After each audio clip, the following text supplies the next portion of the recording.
তো আজকে আমাদের টপিক হলো এখানে যে কেমিস্ট্রির 10ম অধ্যায়। এখানে হলো খনিজ সম্পদ, এখানে আছে ধাতু এবং অধাতু। তাহলে খনিজ সম্পদ এখানে ধাতু অধাতু দুইটাই হতে পারে। কথা হলো খনিজ সম্পদ বলতে কী বোঝায়? নর্মালি যদি বলি, এটা আমরা জানি যে ভূগর্ভে বা মাটির নিচে থাকে অনেক দিন পর যাবৎ কোনো প্রাণী বা উদ্ভিদ, ঠিক আছে, অর্থাৎ জীব দীর্ঘদিন ধরে চাপা পড়ে থেকে ধীরে ধীরে কী হতে পারে, সেটা খনিজে পরিণত হতে পারে। ঠিক আছে, আমরা দেখি খনিজ আকরিক পরিণত হতে পারে। ঠিক আছে, খনিজ মেনলি খনিজটাকে আমরা আকরিক বলি। বিভিন্ন যখন দেখি আমরা ওটা আমাদের যে আকরিকটা আমরা তুলি, মানে খনিজটা তুলি, এখান থেকে আমরা নিঃশ্বাস করে লাভবান হতে পারি, তখন সেটাকে আমরা আকরিক বলে থাকি। যাই হোক, তাহলে ওই যে যেগুলো থাকে ওগুলোকে আমরা খনিজ সম্পদ বলে থাকি। খনিজ সম্পদ হিসাবে আমাদের এমনি গ্যাসও আছে, তেলও আছে। তারপরে এখানে যেটা আমরা আলোচনা করবো অধ্যায়, সেটা হলো কি বলতো, ধাতু এবং অধাতু। ওকে, তো এখানে দেখো কি বলছে, লোহা, টিন, লোহা, তামা, সোনা, চীনামাটির তৈরি থালা বাসন, প্রাকৃতিক গ্যাস সহ হাজার হাজার প্রয়োজনীয় সামগ্রী আমরা পারিবারিক জীবন, শিল্প কারখানা সহ বিভিন্ন ক্ষেত্রে প্রতিনিয়ত ব্যবহার করে আসছি। এগুলো মৌলিক, যৌগিক বা বিভিন্ন মৌল বা যৌগের সমন্বয়ে গঠিত হতে পারে। এদের মধ্যে অনেক পদার্থ খনি থেকে পাওয়া যায়। তাহলে খনিজ সম্পদ কী, কীভাবে খনি থেকে ধাতু এবং অধাতু পাওয়া যায়, আবার সেগুলো কিভাবে সংরক্ষণ করা যায় বা এগুলো থেকে কিভাবে অন্য কোনো প্রয়োজনীয় সামগ্রী তৈরি করা যায়, সেগুলো নিয়ে এতে আলোচনা করা হবে। তাহলে এখানে কি বললো, এখানে যে এই যে খনিজের মধ্যে যেগুলো থাকে আর কি, এগুলো আসলে মৌলিক হিসেবে থাকতে পারে, যৌগিক হিসেবে থাকতে পারে। মৌলিক পদার্থ বলতে কী বোঝায়, একই ধরনের মৌল দ্বারা গঠিত। যেমন যদি একটা লোহার টুকরা বলি, সেখানে শুধু আয়রনই আছে, ফেরাম আছে, তাই না, লোহায় আছে, ঠিক আছে, কিন্তু ইয়া আকারে থাকে, তো এটা অন্যান্য ইয়াও থাকে না, ভেজাল মিশ্রিত থাকতে পারে। তবে আমরা মেনলি লোহা বলতে কি বোঝাই, লোহার দণ্ড বলতে বোঝায় সেখানে শুধু লোহায় আছে, আয়রন আছে। অনেকগুলো আয়রনের পরমাণু পাশাপাশি যুক্ত কী তৈরি করে, আয়রনের দণ্ড তৈরি করে। ঠিক আছে, তো এটা হলো মৌলিক পদার্থ, মানে বড় জিনিস, বাট বলতে তাও একটা মৌলিক পদার্থ। অ্যালুমিনিয়ামের জিনিস, এটা কি মৌলিক পদার্থ, এখানে ভেজাল মিশানো হচ্ছে না।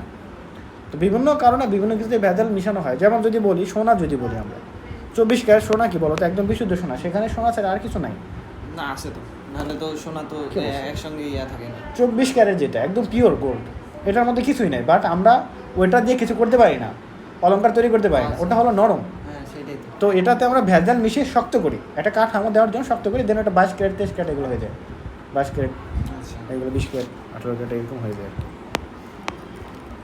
সব কিছুতে একটা বিশুদ্ধ একটা জিনিস আছে। বিশুদ্ধ বলতে ওই যে অ্যানালার সাবস্টেন্স পড়ছো না, অ্যানালার, তো ওটা কি বলো তো 90.90 যেমন পড়ছিলাম। তবে এটা আসলো না যে ওইটা 99% না, মানে কোনো একটা পদার্থ মানে যত পার্সেন্ট, সর্বাধিক যত পার্সেন্ট অবধি এটা বিশুদ্ধ করা যায় সেটাকে বলা হয় অ্যানালার। দেখো, তাহলে দেখো খনিজ সম্পদ বা মিনারেল রিসোর্স।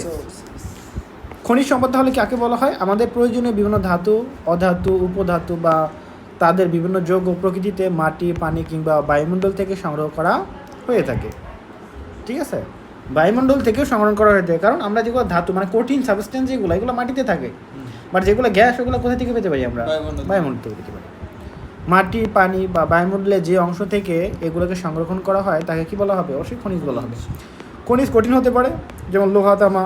খনিজ তরল হতে পারে, যেমন পেট্রোলিয়াম বা খনিজ তেল। আবার গ্যাসীয় হতে পারে, যেমন প্রাকৃতিক গ্যাস।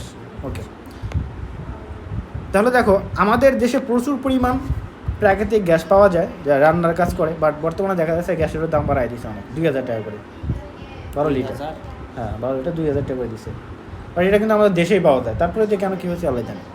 যানবাহনের জ্বালানি হিসাবে এবং বিদ্যুৎ উৎপাদনে এবং বা বিভিন্ন শিল্প কারখানার কাঁচামাল হিসাবে ব্যবহার করা হয়ে থাকে। মধ্যপ্রাচ্যের বিভিন্ন দেশে পেট্রোলিয়ামের খনিজ রয়েছে যা তারা সারা পৃথিবীতে রপ্তানি করে এবং সমস্ত পৃথিবীর খনিজ চাহিদা পূরণ করে। মধ্যপ্রাচ্যের দিকে এখানে আছে, যেমন যেখানে হরমুজ প্রণালী বন্ধ হওয়ার কারণে এখন যে সংকট দেখা যাচ্ছে, যদি এটা নাম মাত্র, ঠিক আছে, এটা বিভিন্ন সিন্ডিকেট ওটি নামটা ব্যবহার করে কাজগুলো করতেছে। যদি এখন আসতে দেয়, ওটার জন্য অত ডিফেক্ট করে দেশে তো বন্ধ করে না, হ্যাঁ, কিছু কিছু দেশের ইয়া আটকায় দিয়েছে, তো ওইটা নাম করে সিন্ডিকেটরা এখন কাজটা করতেছে। দক্ষিণ আফ্রিকাতে রয়েছে সোনা এবং হীরার খনিজ। এছাড়া বিভিন্ন দেশে বিভিন্ন ধরনের খনিজ পাওয়া যায় যা দেশ তথা সমগ্র পৃথিবীর উন্নয়নে মুখ্য ভূমিকা পালন করে। কঠিন, তরল এবং গ্যাসীয় খনিজগুলোকে একত্রে খনিজ সম্পদ বলা হয়। তো এটা মনে রাখতে হবে, কঠিন, তরল এবং গ্যাসীয় খনিজগুলোকে একত্রে খনিজ সম্পদ বলা হয়। এটা কি হবে একত্রে, এটা হবে, এটা কিন্তু হবে না, মানে তিনটা মিলে খনিজ বলা হয়, এটা শুধু নর্মালি বলছে, বাট খনিজ সম্পদ বললে কি বলতে হবে, এই যে মাটিতে, পানিতে বা বায়ুমণ্ডলে পাওয়া যায় যে এগুলো সবগুলোকে খনিজ বলা হয়।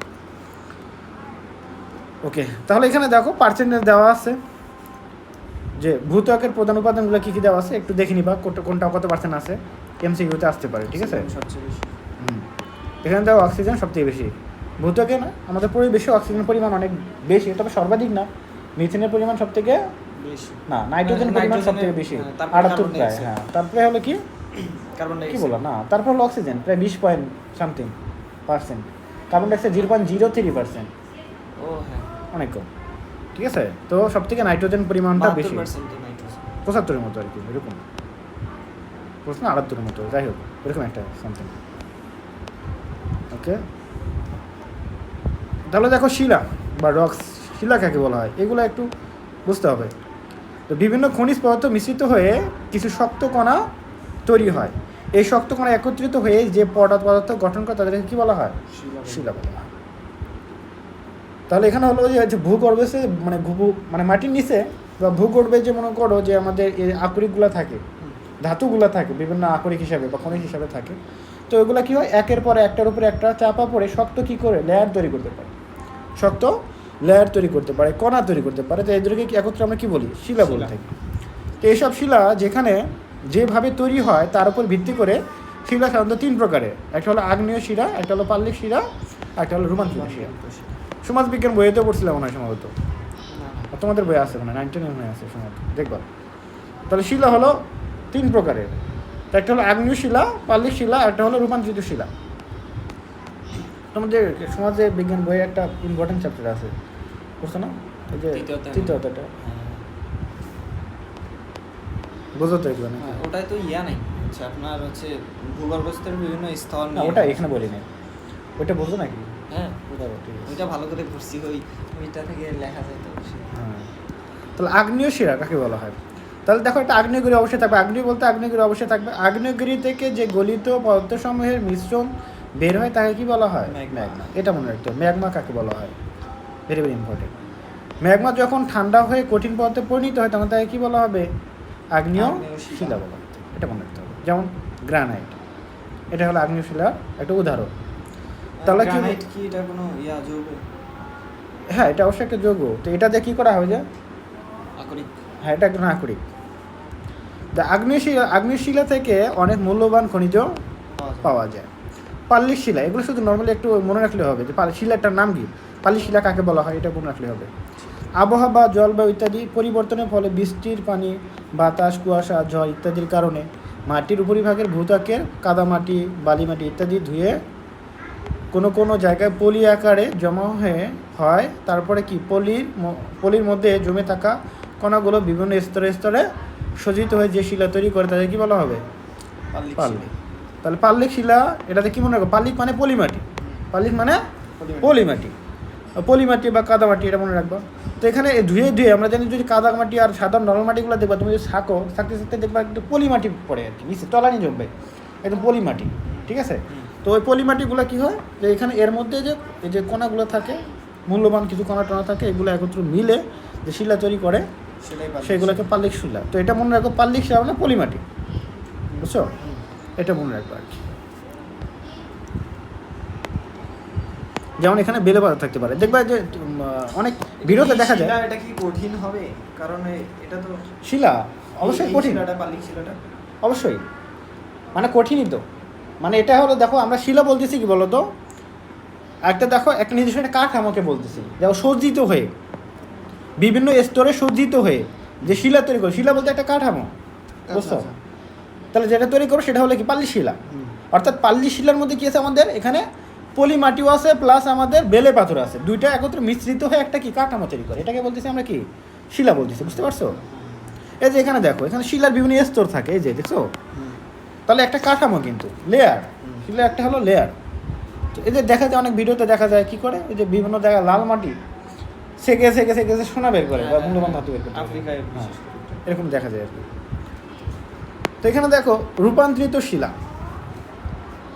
আগ্নেয় শিলা বা পাললিক শিলা বিভিন্ন তাপ বা চাপে পরিবর্তিত হয়ে নতুন ধরনের যে শিলা তৈরি হয় তাদেরকে রূপান্তরিত শিলা বলা হয়। সংখ্যাটা শুধু মুস্ত রাখবা, যেমন কয়লা, বুঝছো, তৈরি হতে পারে, এটা রূপান্তরিত, এটা কিন্তু অনেক সময় লাগে, লং টাইম। তো মাটির নিচের শিলার বিভিন্ন স্তর সৃষ্টির প্রক্রিয়া কীভাবে তৈরি হতে পারে? তো মাটির নিচের শিলা বিভিন্ন স্তরে সজ্জিত থাকে, এটা আমরা জানি। তো মধ্যাকর্ষণ বল, তাপ, চাপ বা প্রাকৃতিক শক্তির প্রভাবে মাটির নিচের শিলা বিভিন্ন স্তরে স্তর সৃষ্টি হয়ে থাকে। এমনিতে দেখো অভিকর্ষণের কারণে আমরা জানি, মধ্যাকর্ষণ বলের কারণে আমরা জানি এটা গ্র্যাভিটির তো ব্যাপার আছে। তো সব জায়গায় তো আর গ্র্যাভিটি সমান না, এবং আমরা জানি গ্র্যাভিটির কারণে আমাদের বেশি ভারীটা কী করবে, গ্র্যাভিটির দিকে যায়। তো তার থেকে হালকাটা কী থাকবে, একটু উপরে থাকবে। এরকমভাবে গ্র্যাভিটির কারণে যে অধিক ভারীটা নিচে থাকবে, তারপরে হালকাটা এভাবে সজ্জিত হয় একটা নির্দিষ্ট কাঠামোতে, ঠিক আছে? এর জন্য বিভিন্ন লেয়ার দেখা যায়, ঠিক আছে? তাছাড়া এমনিতেও দেখবা যে লেয়ার দেখা যায় আর কি, যেমন সৃষ্টির শুরুতে বা যে কোনো সময় যে কোনোভাবেই যখন তৈরি হয়, আসলে মাটিগুলো তো নর্মালি যে ভূখণ্ডগুলো তৈরি হয়েছে আমাদের, এগুলো তো মাটি পড়ে, পলি মাটি পড়ে বা বেলে মাটি পড়ে, দশ মাটি পড়ে, তাই না? বা বিভিন্ন সময় মনে করে যে জলশ্বাস আসছে, একবার এই তো মনে করে একদম ভরাট করা নাই, যে একবারে আসি একটু ভরাট হয়েছে, মানে প্রথম যে ভরাট হলো ওখানে একটা লেয়ারে দাগ পড়ে যায়, পরে আবার পড়তেছে ওখানে একটা দাগ পড়ে যায়, ঠিক আছে? এটা কিন্তু স্তর। তো এই স্তর দেখে কিন্তু আমাদের এজও ডিফাইন করা যায়, এটা কত বছর পুরাতন, ঠিক আছে?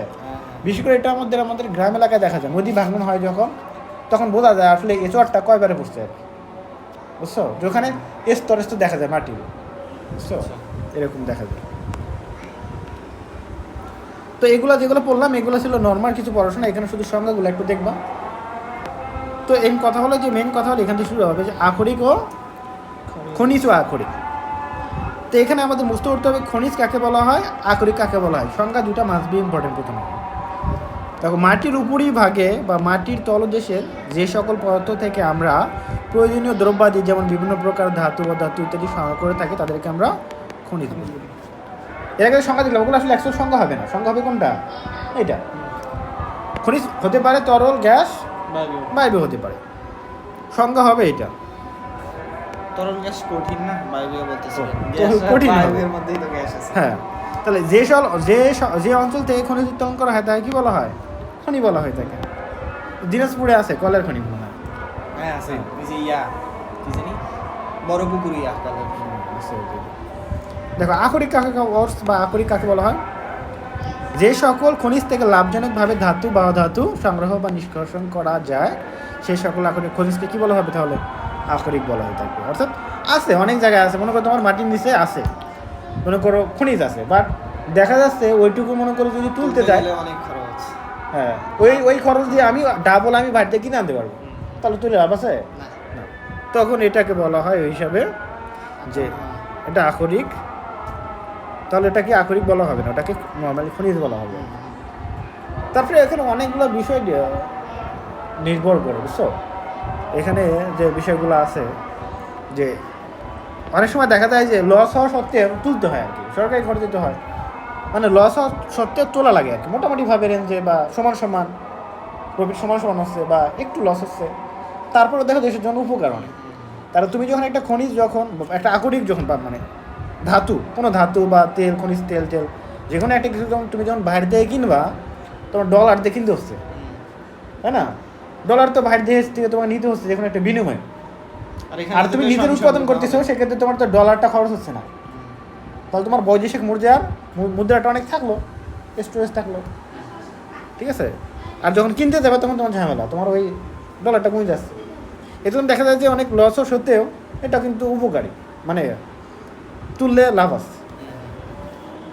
আবার তখন তো আস্তে আস্তে স্বয়ংসম্পূর্ণতা বাড়ে যাবে, বাইরে কোনো ইয়ার উপর নির্ভর হতে হবে। যেমন দেখো গ্যালেনা, লেড সালফাইড, এটা একটা কিন্তু কি বলতো আকরিক থেকে লাভজনকভাবে লেড ধাতু নিষ্কাশন করা যায়।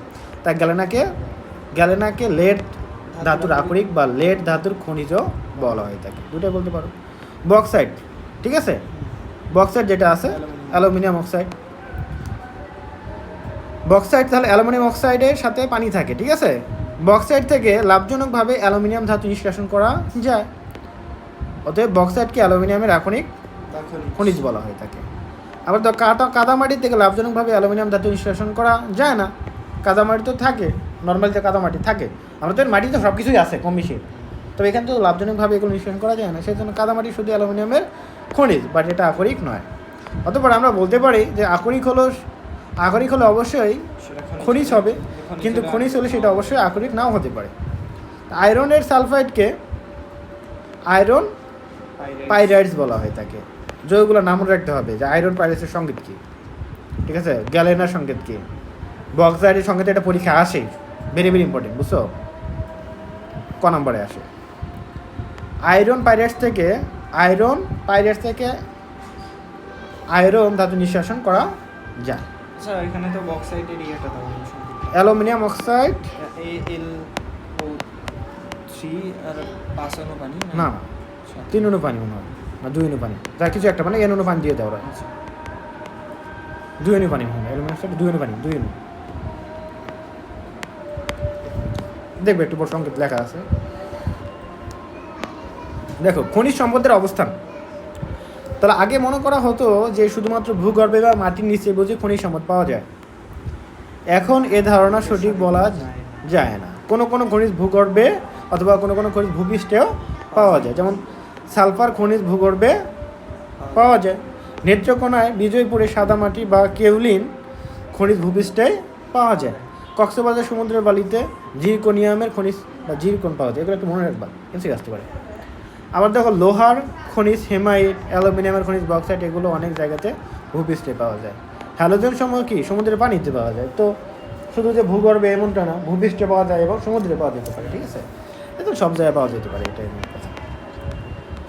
তো এখন কথা হলো ধাতু নিষ্কাশন, এটা হলো মেন কথা, যে আমরা যে খনিজগুলো উত্তোলন করি, এই খনিজের মধ্যে যেটা কি বলতো লাভজনকভাবে নিষ্কাশন করা যায় সেটাকে আকরিক বলি।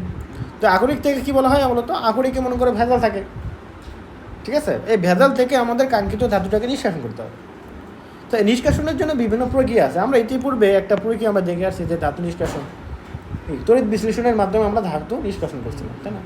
তো এরকম দেখবো অনেকগুলো আমাদের পদ্ধতি আছে যার মাধ্যমে আমরা কি করতে পারি, ধাতু নিষ্কাশন করতে পারি।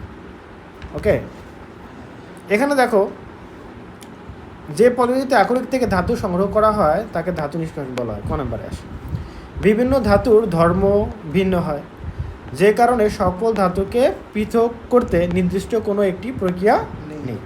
কারণ আমরা তো জানি সকল ধাতুর ধর্ম তো একই না। যেমন নর্মাল তো যদি ধরি আমি, কেউ ধাতু মানে ধাতু নিষ্কাশন, কেউ ধাতু তো আছে, বাট কারো থেকে জারণ প্রবণতা বেশি, কারো হলো কম। তো সে যে যৌগটা গঠন করে থাকবে তার মধ্যে তো এদের মধ্যে বন্ডিংটা সবার ক্ষেত্রে সমান হবে না। তো সমান প্রসেস যে বা সমান পরিমাণ বল প্রয়োগ করে তারা তো আমরা কিছু করতে পারবো না, ঠিক আছে। এই জন্য দেখা যায় প্রত্যেকটা নিষ্কাশনের প্রক্রিয়া ভিন্ন ভিন্ন হয়ে থাকে আর কি। দেখো তাই বিভিন্ন ধাতু নিষ্কাশন প্রক্রিয়া ভিন্নতা থাকে। কিছু কিছু অসক্রিয় ধাতু যেমন সোনা, প্ল্যাটিনাম, এগুলোকে কখনো কখনো বিশুদ্ধ অবস্থায় পাওয়া যায়, কারণ এরা তো মানে কি বেশি সক্রিয় না, নিষ্ক্রিয়, অর্থাৎ অন্যান্যর সাথে যৌগ গঠন করে না, নর্মালি এটা এককভাবে থাকতে পারে, সো আমরা বিশুদ্ধ অবস্থা পেতে পারি।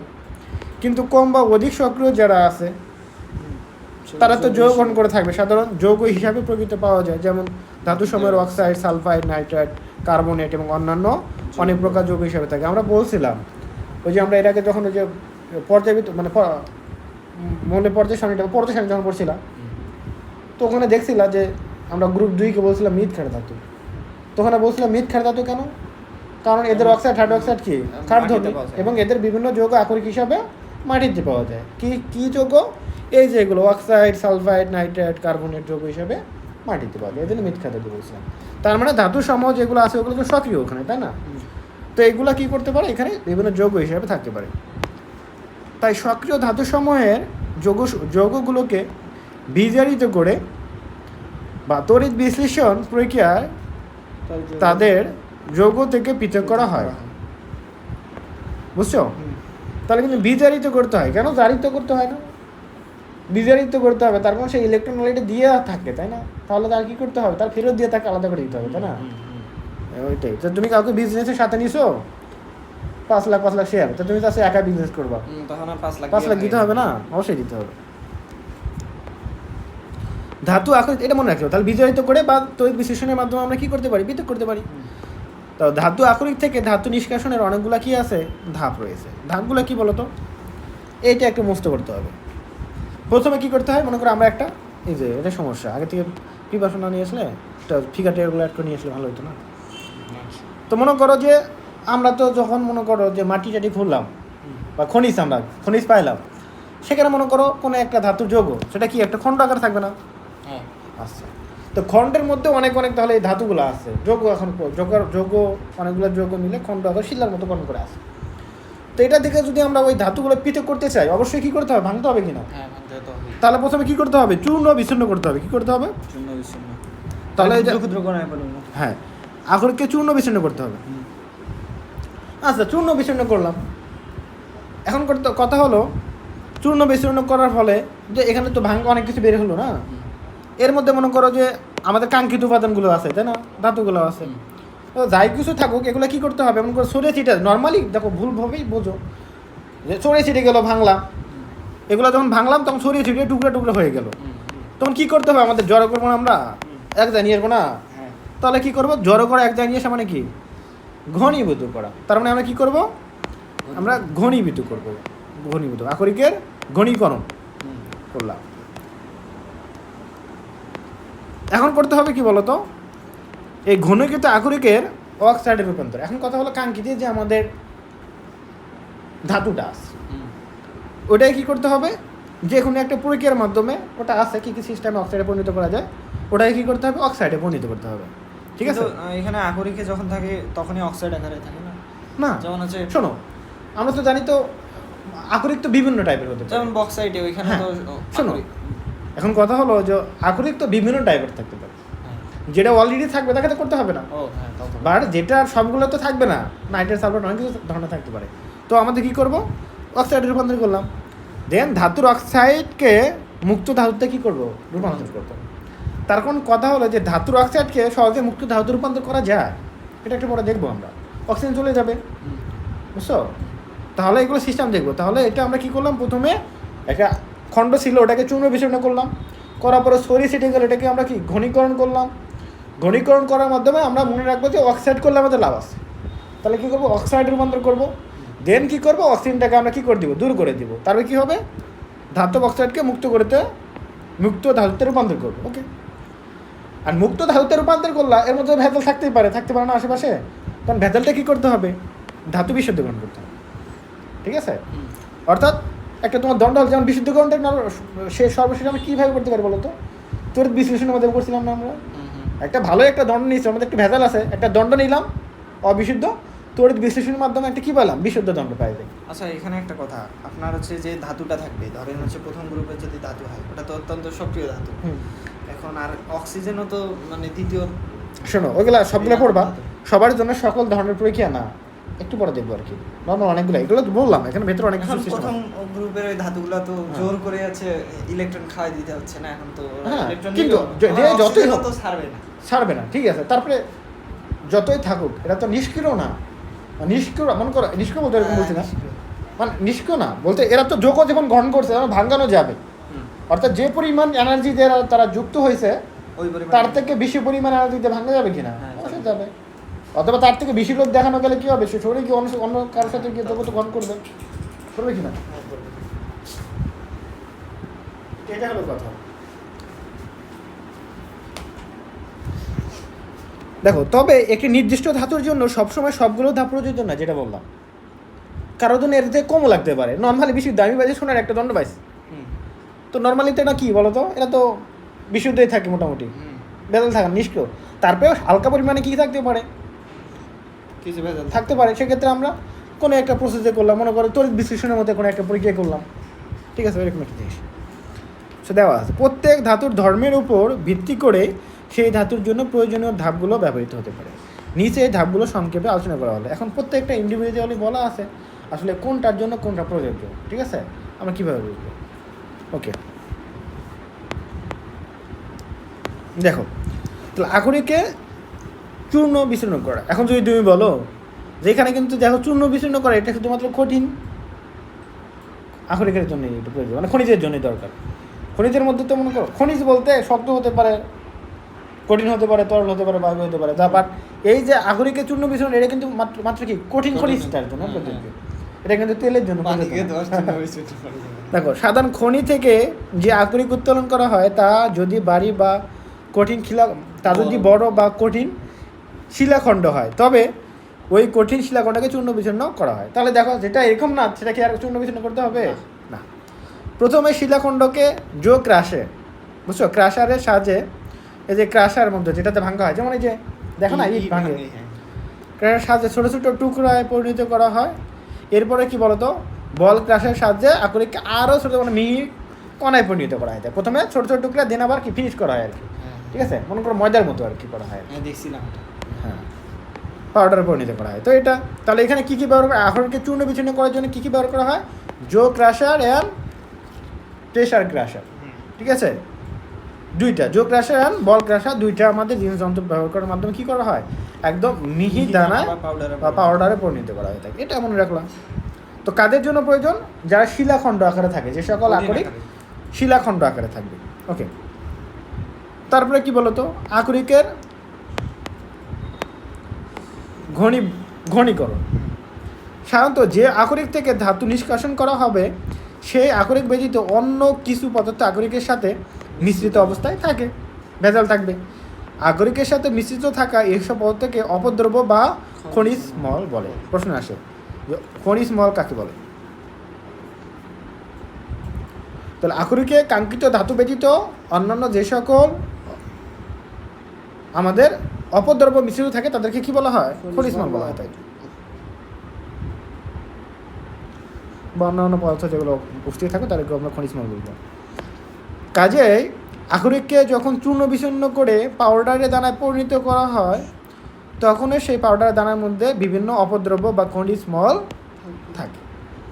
যেমন বক্সাইট আকরিককে যদি আমরা খনি থেকে তোলার সময় বক্সাইট আকরিকের সাথে খনিজ মল হিসাবে বালি মিশ্রিত থাকে, বুঝছো, তাহলে এই খনিজ মল সমূহকে দূর করে বিশুদ্ধ আকরিক পাওয়ার জন্য যে পদ্ধতি প্রয়োগ করা হবে তাকে কি বলা হবে? ঘনীকরণ বলা হবে। ঠিক আছে। এখন দেখো এই যে এগুলো অনেক পদ্ধতি থাকে আর কি। যেমন আকরিকে ঘনীকরণের জন্য বিভিন্ন পদ্ধতি কি করা হয়, ব্যবহার করা হয় থাকে। এটা আমার মনে রাখতে হবে। তাহলে ঘনীকরণের মধ্যে আবার বিভিন্ন পদ্ধতি আছে। এমনিতে দেখো না, ওই যে বাসায় দেখবা মায়েরা দেখবা কি করে, ওই যে মনে করো অনেক কিছু, যেমন কৃষিকাজ যখন করে দেখবা ফসল নিয়ে আসে তখন যে কুলাতে চালে, কিন্তু চালে না, বা বাসায় দেখবা চাল অনেক মনে করো দেখবা মেশিনে যেগুলো মনে করো বাসাতে ধান ভাঙে নিয়ে আসে, ওগুলো করে মনে করো ওই যে গুঁড়োগুলো ফেলায় দেয়। অথবা দেখবা বাড়িতে বাজার থেকে যেগুলো চাল কিনে নিয়ে আসে ওগুলো পাথর থাকে, তো ওগুলো যে ঝাঁকে, বুঝছো, ঝাঁকার মাধ্যমে কি যেন কেমন যেন ঝাঁকে, তো দেখবা পাথরগুলো এক জায়গায় জড়ো হয় আর কি, বেশি ভারী না, গ্র্যাভিটির কারণে নিচে জমা হবে। তো এই যে ঘনীভবন করা, যেখানে একটা জিনিস, যেখানে একটা প্রক্রিয়া, ওটা এক ধরনের কি পাথরের ঘনীভবন, বুঝছো। চালেরও তো বলা যায়, চালগুলোও তো একদিকে হয়, হ্যাঁ সেটাই আর কি। তো যেটা আমরা চাবো সেটাই সেদিকে ঘনীভবন তো হলো আর কি। তো এভাবে দেখো আমাদের কাঙ্ক্ষিত ধাতুগুলোকে বিভিন্ন পদ্ধতিতে কী করা হয়, ঘনীভবন করা হয়ে থাকে।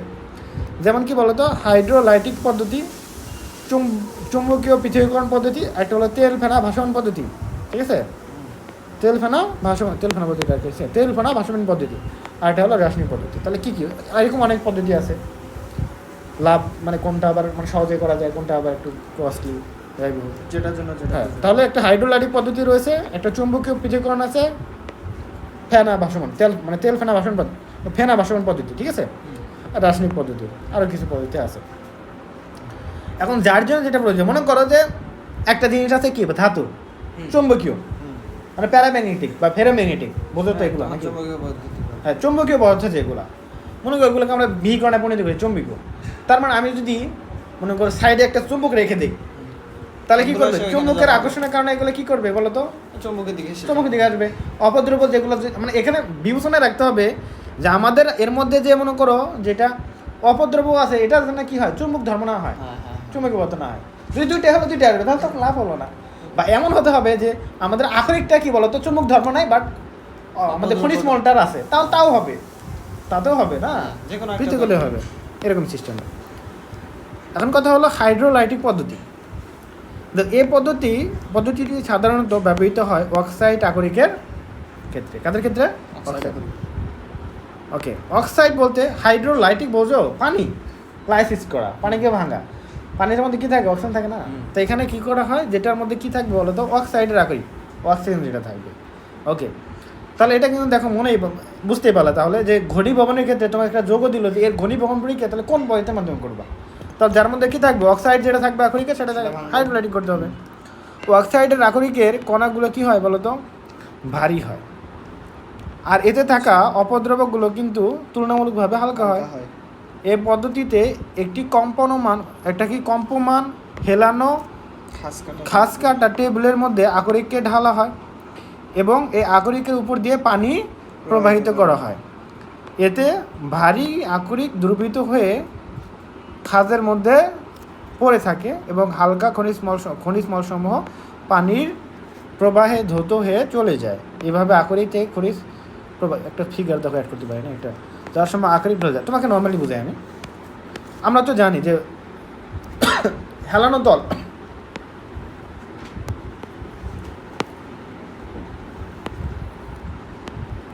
একটা হেলানো তল, ঠিক আছে, হেলানো তল। তো এখানে হেলানো তলে খাস কাটা আছে, বুঝছো?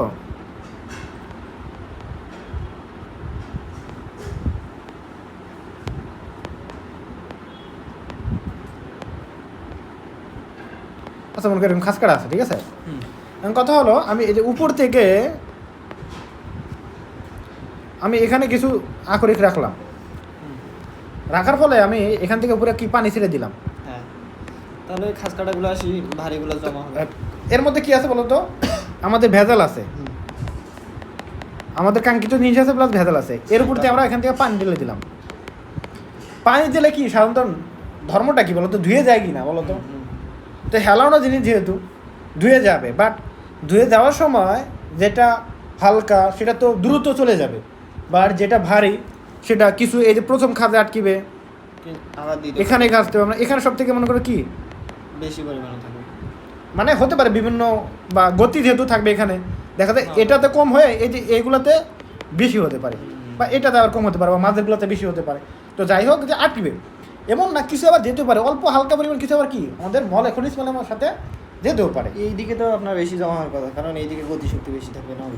শোনো, গতিশক্তি বেশি আছে, তার মানে তুমি যখন পানির ফলটা দিচ্ছ, এটা তো হেলে যাচ্ছে, ধীরে ধীরে হচ্ছে, ঠিক আছে, বাট তুমি তো পানিটা একটা উপর থেকে যখন ছাড়তেছো স্পিডে দিচ্ছ না, ওখানে অবশ্যই স্পিড বেশি থাকে। তারপরে এটা পড়ে ওটা যখন পানিটা এখানে দিচ্ছ, দেন তার এখানে পানির কি গতিটা কমবে না একটু, দেন আবার ধীরে ধীরে কি হেলে চলে যায়, গ্র্যাভিটির কারণে সে একটা ফোর্স পাবে আর কি।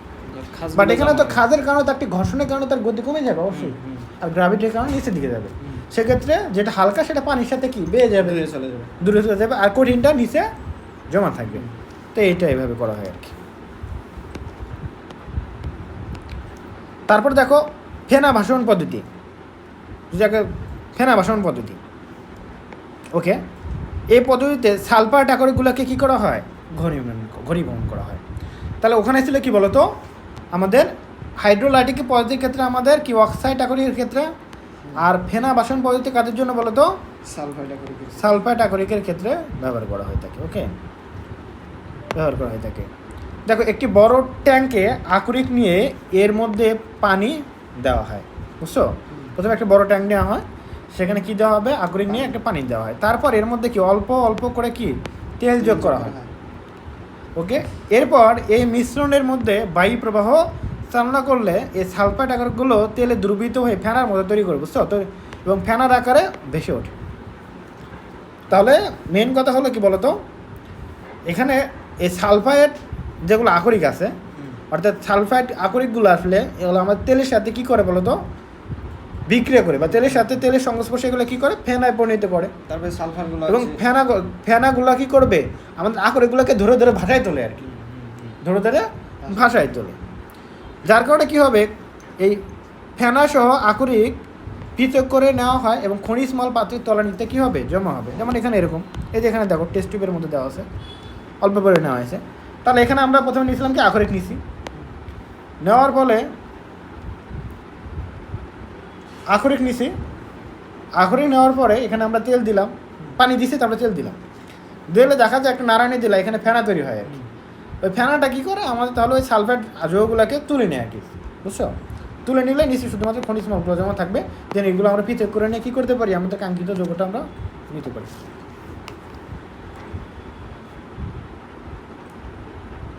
হ্যালো। হ্যালো, হ্যাঁ যাচ্ছি একটু পর বেরো হবে, টিউশন আছে তো।